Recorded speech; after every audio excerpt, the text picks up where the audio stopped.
호르무즈 해협이 막혔습니다. 유가가 18일 만에 40% 폭등.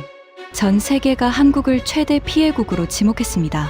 하지만 중국이 네 곳에서 동시에 무너지는 사이 석유 한 방울 안 나는 한국에서 아무도 예상 못한 일이 벌어졌습니다.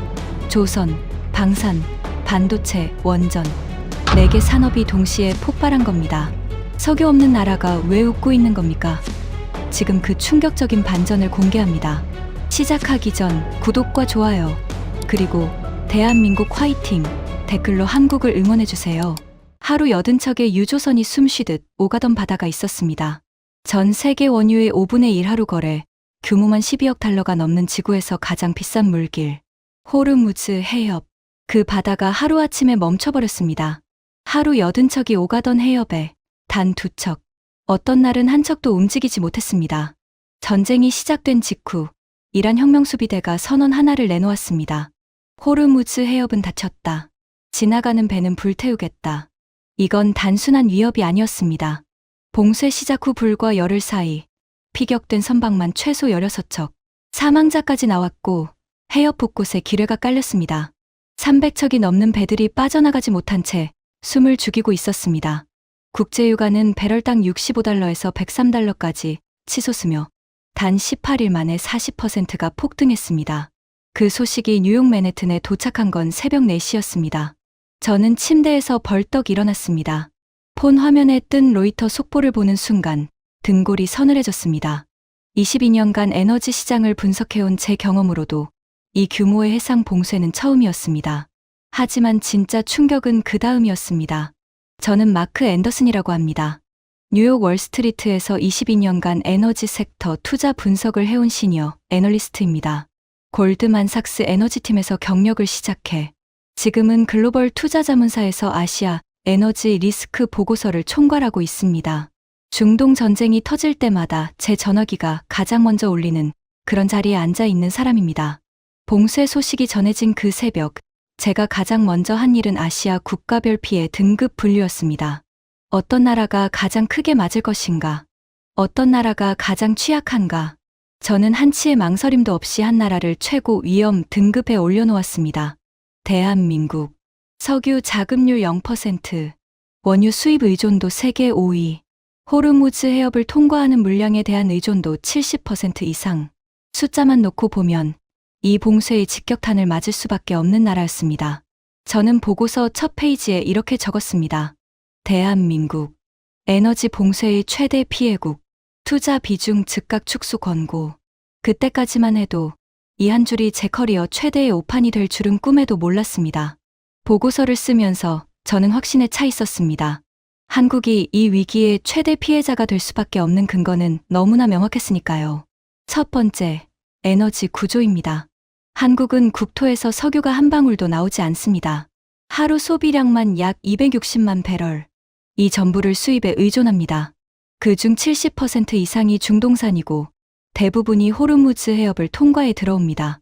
해협이 막히는 순간 한국의 에너지 동맥은 사실상 절단되는 겁니다.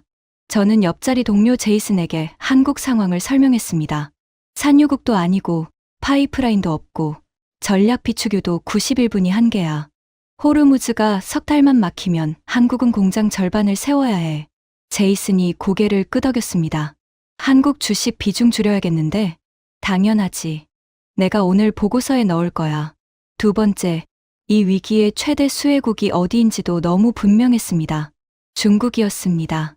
이란이 호르무즈 봉쇄와 동시에 던진 카드가 있었습니다. 위안화로 결제한 원유만 통과시키겠다.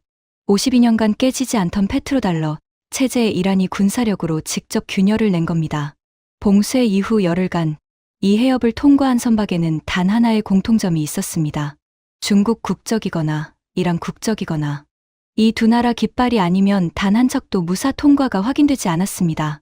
심지어 다른 나라 선박들이 살아남기 위해 중국 깃발로 바꿔 다는 상황까지 벌어지고 있었습니다.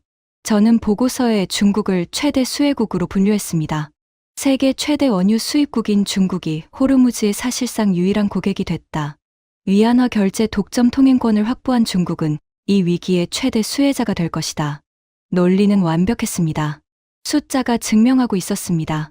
한국은 석유가 없으니 망할 것이다. 중국은 통행권을 쥐었으니 웃을 것이다. 저는 이 결론에 단 1%의 의심도 품지 않았습니다. 세 번째 근거까지 있었습니다. 한국의 산업 구조 자체가 에너지 위기에 치명적이라는 점입니다.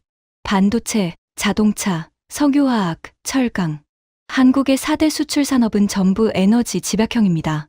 삼성 반도체 공장 하나가 하루에 쓰는 전력량이 웬만한 중소도시 전체와 맞먹는다는 건 업계에서는 상식이었습니다. 에너지 가격이 40% 뛰면 이 모든 산업의 원가가 동시에 치솟습니다. 저는 내부 프레젠테이션에서 슬라이드 하나를 띄웠습니다. 호르무즈 봉쇄시 국가별 취약도 순위. 한국이 1위였습니다. 일본 2위, 인도 3위, 중국은 목록 아래쪽에 있었습니다. 위안화 통행권 덕분에 사실상 면제라는 판단이었죠. 회의실에 있던 12명의 애널리스트 중 누구도 이의를 제기하지 않았습니다. 한국은 에너지 전쟁의 최대 피해국. 이건 데이터가 말해주는 명백한 사실이었습니다. 하지만 저는 한 가지를 놓치고 있었습니다. 숫자는 과거를 말해주지만 한 나라의 체질은 숫자로 설명되지 않는다는 것을요. 보고서를 발행한 지 일주일 뒤였습니다. 아시아 데스크 총괄인 사라 첸이 제 자리로 찾아왔습니다. 마크, 한국 출장 좀 다녀와야겠어. 저는 의아했습니다. 한국, 지금 한국을 왜? 고객사에서 요청이 왔어. 한국 에너지 위기 현장 실사 보고서를 원해. 내가 위험 등급 1위로 올려놓은 나라잖아. 실제로 얼마나 타격을 받고 있는지 직접 보고 써달래. 솔직히 내키지 않았습니다. 보고서는 이미 완벽하다고 생각했으니까요. 숫자가 다 말해주고 있는데 굳이 비행기를 타고 가서 확인할 게 뭐가 있겠습니까? 하지만 사라가 덧붙인 한마디에 마음이 바뀌었습니다. 그리고 하나 더. 거제 조선소 쪽에서 이상한 움직임이 포착되고 있어. 이상한 움직임. 모르겠어. 위성사진으로 보니까 도크가 전부 차 있더라고. 에너지 위기인데 조선소가 풀가동이라니 좀 이상하지 않아? 저는 어깨를 으쓱했습니다. 기존 수주 물량이겠지. 조선 계약은 2, 3년 전에 체결하는 거니까 위기하고는 상관없을 거야. 그럴 수도 있지. 근데 직접 확인하고 와. 고객사가 큰 곳이야. 그렇게 저는 한국행 비행기에 올랐습니다. 에너지 위기의 참상을 두 눈으로 확인하고 보고서의 정확성을 한 번 더 입증할 생각이었습니다. 인천공항에 내리는 순간 저는 속으로 생각했습니다. 기름값 폭등에 시달리는 나라. 주유소마다 줄이 늘어서 있을 거야. 택시 기사는 한숨을 쉬겠지. 뉴스에서는 석유 비축량 걱정이 쏟아질 거고. 하지만 공항 밖으로 나선 순간 뭔가 이상했습니다. 거리는 평소처럼 돌아가고 있었습니다. 예상했던 혼란이나 불안의 기색이 없었습니다. 물론 기름값은 올랐겠지만 제가 상상했던 위기 국가의 모습과는 확연히 달랐습니다. 저는 택시에 오르면서 기사에게 물었습니다. 요즘 기름값 때문에 힘들지 않으세요? 기사가 100m 너머로 웃었습니다. 힘들죠. 근데 우리나라는 이런 거 한두 번 겪는 게 아니라서 오일 쇼크도 겪었고 IMF도 겪었고 이번에도 어떻게든 되겠죠. 저는 속으로 고개를 저었습니다. 낙관주의라고 생각했습니다. 숫자를 모르니까 저렇게 편하게 말하는 거라고요. 하지만 이틀 뒤 제가 거제 조선소 앞에 섰을 때 고개를 저은 건 제 자신을 향해서였습니다. 눈앞에 펼쳐진 장면은 위기가 아니었습니다. 제가 22년간 에너지 시장을 분석하면서 한 번도 본 적 없는 완전히 예상 밖의 광경이었습니다. 거제도에 도착한 건 아침 8시였습니다. 차에서 내리자마자 바닷바람이 얼굴을 때렸습니다. 짠 냄새와 함께 쇠를 깎는 듯한 날카로운 금속 소리가 항구 전체를 가득 채우고 있었습니다. 저는 눈을 의심했습니다. 도크 7개가 전부 차 있었습니다. 선체 하나하나가 아파트 단지만 한 크기로 솟아 있었고 크레인 수십 대가 동시에 움직이고 있었습니다. 용접 불꽃이 여기저기서 튀었습니다. 안전모를 쓴 작업자들이 뛰어다니고 있었고 자재를 실은 트럭이 쉴 새 없이 정문을 드나들었습니다. 에너지 위기로 경제가 흔들리고 있다는 나라의 조선소 풍경이 아니었습니다. 이건 호황, 그것도 역대급 호황의 현장이었습니다. 한국해양플랜트 협력사 관계자 박재현 부장이 저를 안내했습니다. 저는 대뜸 물었습니다. 실례지만 지금 에너지 위기 상황인 거 알고 계시죠? 박 부장이 피식 웃었습니다. 알죠. 근데 우리한테는 위기가 아니라 기회예요. 기회라고요? 호르무즈가 막히면 어떻게 됩니까? 배가 돌아가야죠. 희망봉으로 돌아가면 항해 거리가 2배 가까이 늘어납니다. 그 말은 같은 양의 기름을 실어 나르려면 선박이 2배 필요하다는 뜻이에요. 그 순간 제 머릿속에서 뭔가가 딸깍 소리를 내며 맞물렸습니다. 하지만 저는 아직 인정하고 싶지 않았습니다. 하지만 그건 일시적인 특수 아닙니까? 전쟁이 끝나면 원래대로 돌아갈 텐데. 박 부장이 태블릿을 꺼내 화면을 보여줬습니다. 이게 지난 3주간 들어온 신규 발주 목록입니다. 화면을 보는 순간 심장이 한 박자 멈추는 느낌이었습니다. 30만 톤급 초대형 유조선 8척, 17만 4천 세제곱미터급 LNG, 운반선 12척, 쇠빙 LNG선 4척, 합산 금액 약 14조 원. 단 3주 만에요. 저는 손이 떨렸습니다. 태블릿을 잡고 있는 손가락 끝이 차가워졌습니다. 22년간 에너지 시장을 분석하면서 한 번도 본 적 없는 규모의 긴급 발주였습니다. 이게 전부입니까? 아니요. HD한국 조선해양, 삼성중공업, 하나오션 3사 합치면 봉쇄 이후 신규 수주만 38조 원을 넘겼어요. 기존 수주 잔량까지 합치면 3사 합계가 170조 원에 달합니다. 170조 원. 달러로 환산하면 1,300억 달러가 넘는 금액입니다. 저는 잠시 말을 잃었습니다. 눈앞에서 용접 불꽃이 또 한 번 튀었습니다. 이 불꽃들 하나하나가 전부 돈이었습니다. 에너지 위기가 만들어낸 한국만이 독점할 수 있는 돈. 그런데 왜 하필 한국이죠? 중국 조선소도 있고 일본도 있지 않습니까? 박 부장의 표정이 달라졌습니다. 자부심이 얼굴 전체에 번지는 게 눈에 보였습니다. LNG 운반선이나 쇠빙선은 아무나 못 만듭니다. 영하 163도에서 액화천연가스가 새면 배가 통째로 날아갑니다. 이 기술을 가진 나라는 세계에서 한국밖에 없어요. 점유율이 78%입니다. 78%. 사실상 독점이었습니다. 저는 속으로 계산을 돌렸습니다. 호르무즈 봉쇄가 장기화되면 우회항로 수요는 계속 늘어납니다. 우회항로가 늘어나면 선박 수요가 폭발합니다. 선박 수요가 폭발하면 세계 유일의 고부가 가치 선박 제조국인 한국의 수주가 쏠립니다. 이건 위기가 아니었습니다. 구조적 수혜였습니다. 하지만 저는 고개를 저었습니다. 아직 인정하기엔 이릅니다. 조선 하나만으로는 보고서를 뒤집을 수 없으니까요. 한국이 에너지 위기의 피해국이라는 큰 그림은 변하지 않는다고 저는 스스로를 달랬습니다. 그런데 바로 그날 밤 호텔 TV에서 흘러나온 뉴스 하나가 제 2번째 확신을 흔들어 놓았습니다. 호텔 방에서 노트북을 펴고 뉴욕 사무실과 화상통화를 하고 있었습니다. 거제 조선소 현장 보고를 하는 중이었죠. 마크, 조선은 인정해. 근데 그건 한국 경제 전체로 보면 일부잖아. 에너지 비용 상승이 다른 산업을 다 잡아먹을 텐데. 동료 제이슨의 말에 저도 고개를 끄덕이고 있었습니다. 그때 TV 화면이 바뀌었습니다. CNN 속보였습니다. 이란-이스라엘 전쟁에서 이란이 운용한 중국산 방공 시스템 HQ-9의 실전 요격률이 공개됐습니다. 저는 하던 말을 멈추고 TV를 바라봤습니다. 미국 국방부가 분석한 결과 이스라엘 공군의 정밀유도 폭탄과 순항미사일에 대한 HQ-9의 요격 성공률은 사실상 0%에 가까운 것으로 확인됐습니다. 0%. 저는 화면을 뚫어지게 쳐다봤습니다. 중국이 미국 패트리엇의 절반 가격에 비슷한 성능이라고 전 세계에 팔아왔던 그 방공 시스템이 실전에서 미사일 단 한 발도 막아내지 못했다는 겁니다. 제이슨이 화면 너머에서 물었습니다. 마크, 왜 그래? 잠깐, 이건 좀 심각한데. 저는 곧바로 방산 데이터를 뒤지기 시작했습니다. 중국은 최근 5년간 중동, 아프리카, 동남아시아의 방산 수출을 급격히 늘려왔습니다. 총 수출 규모가 약 580억 달러.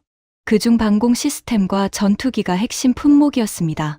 그런데 그 핵심 상품의 성능이 실전에서 0%로 드러나버린 겁니다. 이건 단순한 무기 성능 문제가 아니었습니다. 중국제라는 브랜드 자체가 무너지는 순간이었습니다. 다음 날 아침, 저는 서울로 올라가는 KTX 안에서 로이터 기사를 읽다가 또 한 번 멈춰섰습니다. 사우디아라비아, 중국산 방공 시스템 추가 도입 계획 전면 백지화, 대안으로 한국산 천궁2 긴급 도입 협의 착수. 그 아래에는 더 놀라운 내용이 이어지고 있었습니다. UAE, 기존 중국산 장비 교체 결정.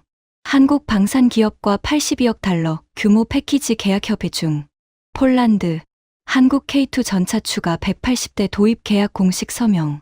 계약 규모 약 5조 8천억 원. 루마니아, 한국 K9 자주포 54문 도입 결정. 나토 동맹국 중 7번째 한국 방산 도입국.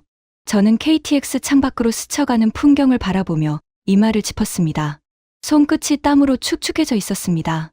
중국 방산이 실전에서 무너진 그 빈자리를 한국이 통째로 가져가고 있었습니다. 한국방위산업학회 자료를 찾아봤습니다. 봉쇄 이후 한 달간 한국 방산 수출 신규 계약 및 협의 규모가 약 26조 원. 전년 동기 대비 3.4배. 그중 70% 이상이 중국산 대체 명목이었습니다. 저는 노트북을 덮고 눈을 감았습니다. 머릿속이 복잡했습니다. 조선, 그리고 방산. 벌써 두 개입니다. 한국이 에너지 위기의 피해국이라는 제 보고서의 전제가 흔들리기 시작했습니다. 하지만 아직 전면 수정할 단계는 아니라고 저는 다시 한번 스스로를 붙잡았습니다. 두 개 산업의 반사이익만으로 에너지, 비용 상승의 충격을 상쇄할 수 있을까? 아직은 불확실합니다. 그런데 서울에 도착한 그날 저녁, 세 번째 충격이 기다리고 있었습니다. 그것도 제가 가장 예상하지 못한 나라에서 날아온 소식이었습니다. 서울 여의도의 한 호텔 라운지에서 일본 측 관계자를 만나기로 되어 있었습니다. 도쿄에서 오래 알고 지내던 에너지 컨설턴트 다나카였습니다. 다나카는 자리에 앉자마자 서류 봉투를 테이블 위에 올려놓았습니다. 표정이 굳어 있었습니다. 마크, 이건 비공식이야. 내 고객사가 어제 한국 조선소에 긴급 발주를 넣었어. 한국 조선소에? 일본 회사가? NYK 라인. 일본 최대 해운사 중 하나야. 17만 세제곱미터급 LNG, 운반선 6척. 추정 계약 규모 약 4조 원. 저는 커피잔을 내려놓았습니다. 잘못 들은 줄 알았습니다. 일본입니다. 한국의 조선 산업을 가장 경계하는 나라. 한때 세계 조선 1위였다가 한국의 왕좌를 빼앗긴 나라. 그 일본의 대형 해운사가 자국 조선소를 건너뛰고 한국에 발주를 넣었다는 겁니다. 왜? 일본에도 조선소가 있잖아. 다나카가 고개를 저었습니다. 입술이 떨리는 게 보였습니다. LNG 운반선은 우리가 못 만들어. 정확히 말하면 한국만큼 빠르게 못 만들어. 호르무즈가 막히면서 LNG 수송 수요가 폭발했는데 2년 안에 인도할 수 있는 조선소는 지구에서 한국 3사뿐이야. 저는 등받이에 기대며 천장을 올려다봤습니다. 경쟁국인 일본까지 한국에 줄을 서고 있다. 이건 단순한 호황이 아니었습니다. 대체 불가능한 독점이었습니다. 다나카가 한 가지를 더 알려줬습니다. 그리고 마크, 반도체 쪽도 지금 난리야. 반도체?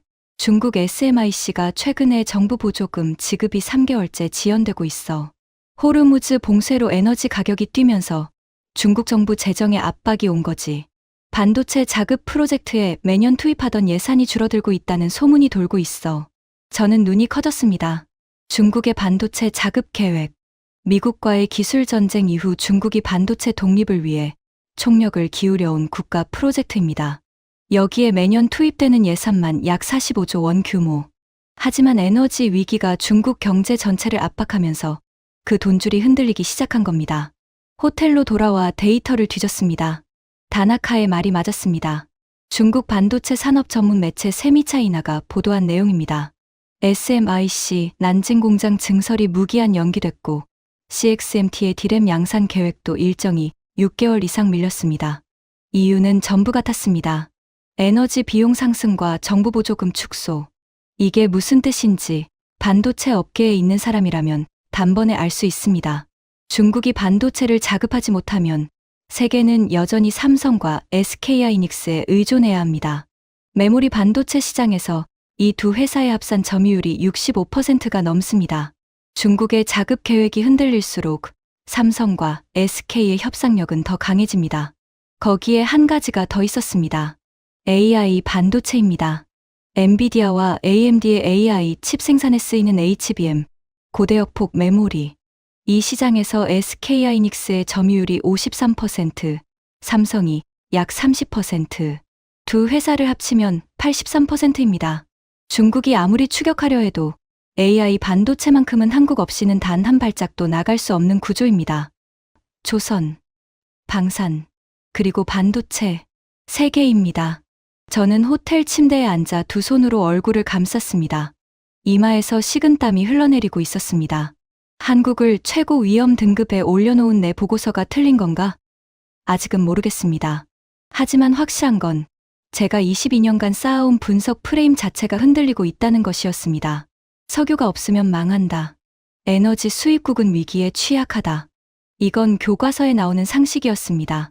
하지만 한국은 그 상식을 정면으로 배반하고 있었습니다. 그리고 다음 날, 네 번째이자 가장 결정적인 소식이 날아왔습니다. 이건 저의 모든 확신을 완전히 무너뜨린 뉴스였습니다. 다음 날 아침, 서울 삼성동의 한 카페에서 커피를 마시고 있었습니다. 뉴욕 사무실의 사라에게서 전화가 왔습니다. 시차를 무시하고 새벽에 전화를 걸어온 걸 보면 심상치 않은 일이었습니다. 마크, 지금 로이터 봤어? 아니요. 무슨 일이에요? 사우디가 한국에 원전을 추가 발주했어. 저는 커피잔을 놓쳤습니다. 뜨거운 커피가 테이블 위로 쏟아졌지만 그걸 닦을 여유도 없었습니다. 뭐라고요? 사우디 에너지부가 공식 발표했어. 한국전력과 한국수력원자력의 APR 1400 원자로 4기 추가 발주. 계약 규모 약 25조 원. 기존 바라카 원전의 72번째 대형 프로젝트야. 심장이 두근거렸습니다. 바라카 원전은 UAE의 한국이 지은 원전으로 APR 1400 4기가 이미 가동 중이었습니다. 총 건설 비용 약 24조 원. 한국 역사상 최대 규모의 단일 수출 프로젝트였죠. 그런데 지금 사우디가 같은 규모의 추가 발주를 넣었다는 겁니다. 그것도 호르무즈 봉쇄가 한창인 이 시점에. 왜 지금 원전이죠? 사라가 대답했습니다. 생각해봐, 마크. 사우디가 이번 사태에서 뭘 깨달았겠어? 자기들 원유는 호르무즈를 통해 세계로 나가는데 그 바다가 하루아침에 막혀버렸잖아. 석유에만 의존하면 자기들도 위험하다는 걸 뼈저리게 느낀 거야. 원전은 석유와 무관하게 전력을 만들 수 있으니까. 사라의 말이 맞았습니다. 하지만 더 중요한 질문이 남아 있었습니다. 왜 하필 한국이죠? 프랑스 EDF도 있고 미국 웨스팅하우스도 있잖아.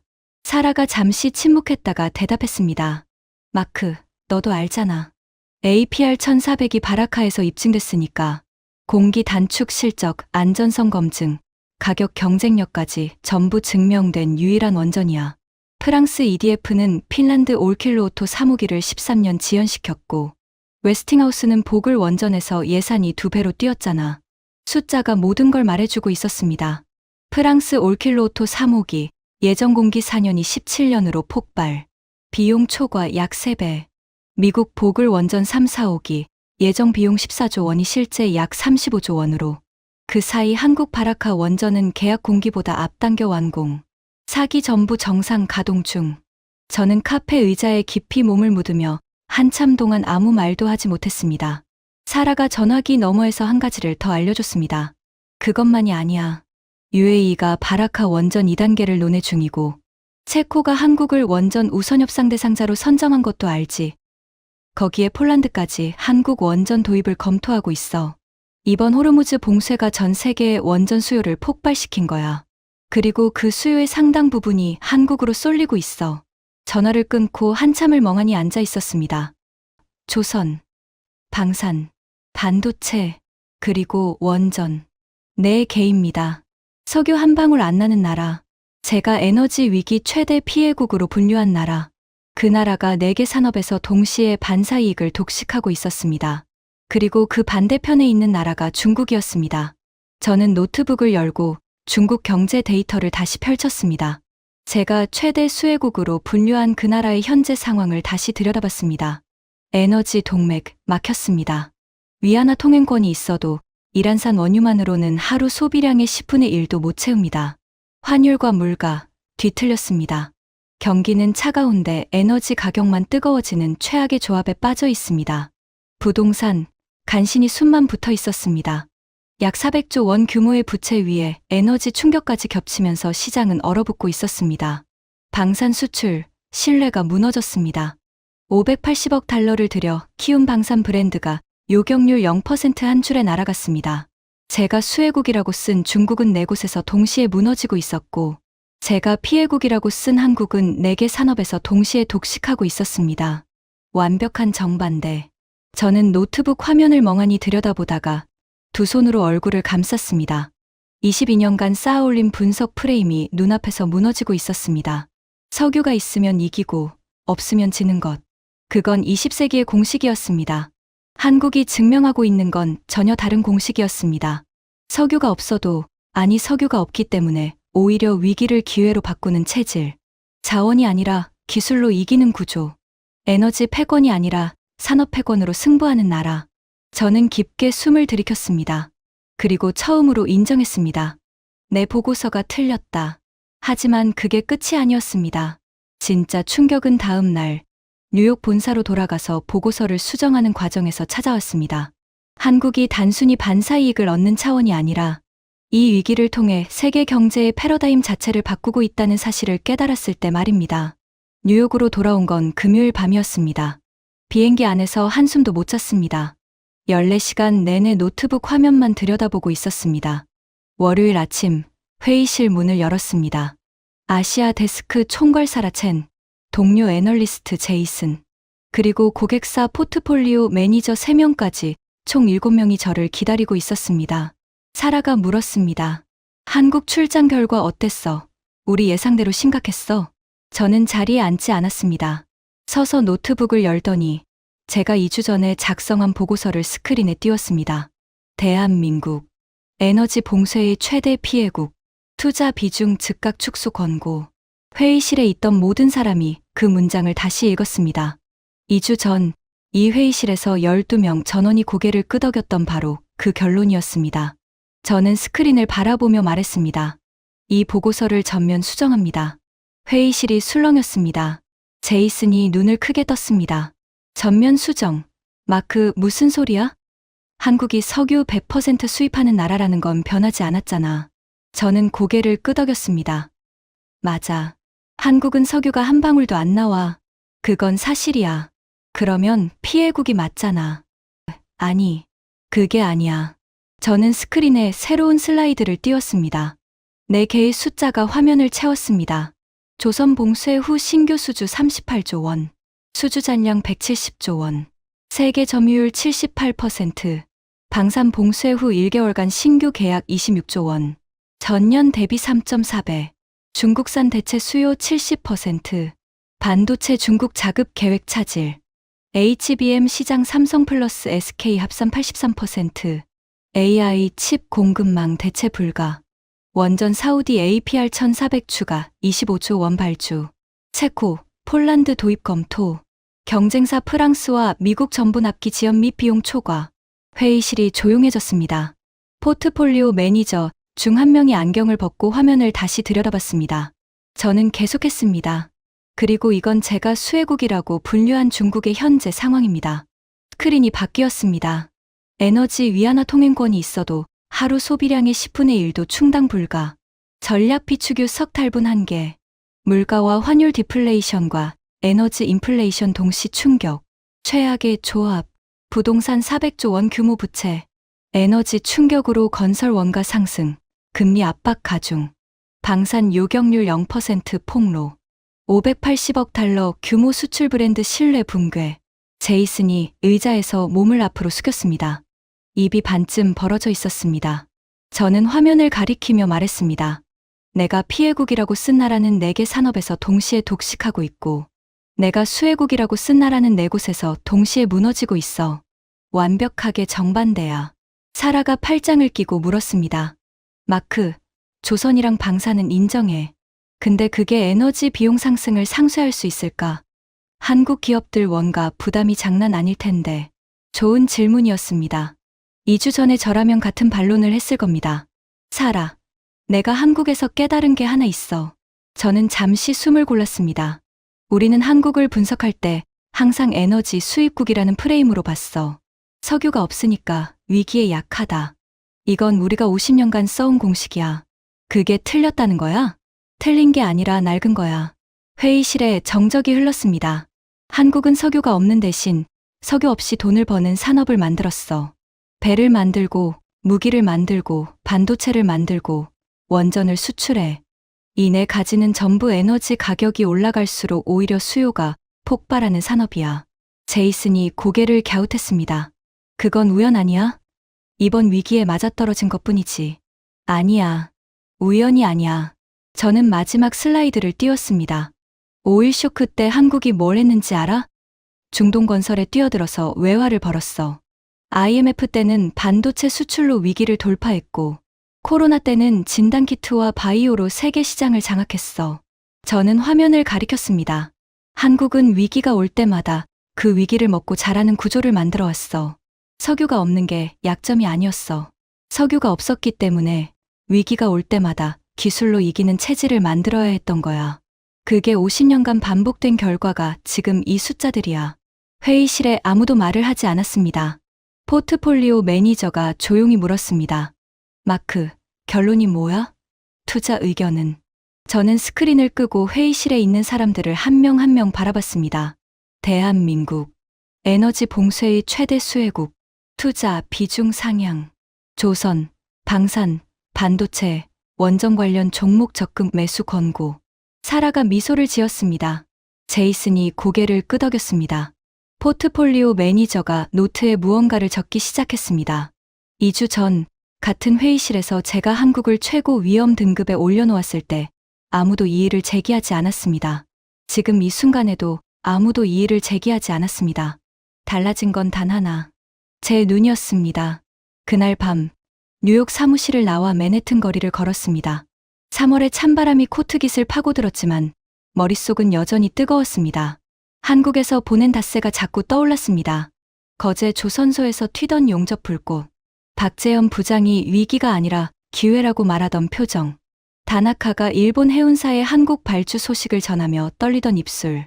사우디 원전 추가 발주를 알려준 사라의 목소리. 저는 22년간 에너지 시장을 분석해왔습니다. 석유가 세계를 지배한다고 믿었습니다. 산유국이 이기고 수입국이 진다. 자원이 곧 힘이다. 그게 제 세계관이었습니다. 한국이 그 세계관을 깨뜨렸습니다. 석유가 한 방울도 나오지 않는 나라가 석유를 가진 나라보다 위기에 더 강했습니다. 자원이 없는 나라가 자원을 무기로 삼은 나라의 빈자리를 채우고 있었습니다. 뉴욕 택시를 잡으며 문득 이런 생각이 들었습니다. 중국은 이란에게서 위안화 통행권이라는 독이 든 선물을 받았습니다. 받으면 미국과 충돌하고 거부하면 원유가 끊깁니다. 자원에 의존한 대가였습니다. 한국은 아무에게서도 선물을 받지 않았습니다. 대신 스스로 만들었습니다. 배를 만들었고, 무기를 만들었고, 반도체를 만들었고, 원전을 만들었습니다. 석유가 없다는 핸디캡을 기술이라는 근육으로 바꿔놓은 겁니다. 독이 든 선물을 받은 나라는 지금 네 곳에서 동시에 무너지고 있고, 아무것도 받지 않고 스스로 만든 나라는 네 곳에서 동시에 독식하고 있습니다. 이 차이가 자원의 차이가 아니라 체질의 차이라는 것을 저는 이제야 이해했습니다. 오일 쇼크에서 중동 건설로, IMF에서 반도체로, 코로나에서 바이오로, 그리고 호르무즈 봉쇄에서 조선과 방산과 원전으로 위기가 올 때마다 한국은 그 위기를 먹이 삼아 더 강해졌습니다. 세계가 부러워해야 할 건 한국의 산업이 아닙니다. 위기를 기회로 바꾸는 그 체질입니다. 석유는 언젠가 마릅니다. 하지만 위기를 이기는 체질은 마르지 않습니다. 22년간 에너지 시장을 분석한 미국인 애널리스트로서 저는 오늘 세계에서 가장 과소평가된 나라의 이름을 보고서 맨 위에 다시 적었습니다. 대한민국. 이번에는 위험이 아니라 기회라는 단어와 함께 지금까지 월스트리트 애널리스트가 한국에서 목격한 충격적인 반전의 이야기였습니다. 석유 한 방울 없이도 위기를 기회로 바꾸는 나라. 그게 바로 우리 대한민국입니다. 이 이야기가 자랑스러우셨다면 주변에 널리 공유해 주세요. 여러분의 공유 한 번이 대한민국의 저력을 세계에 알리는 힘이 됩니다. 구독과 좋아요, 알림 설정도 꼭 부탁드립니다. 지금까지 코리아 소울이었습니다. 감사합니다.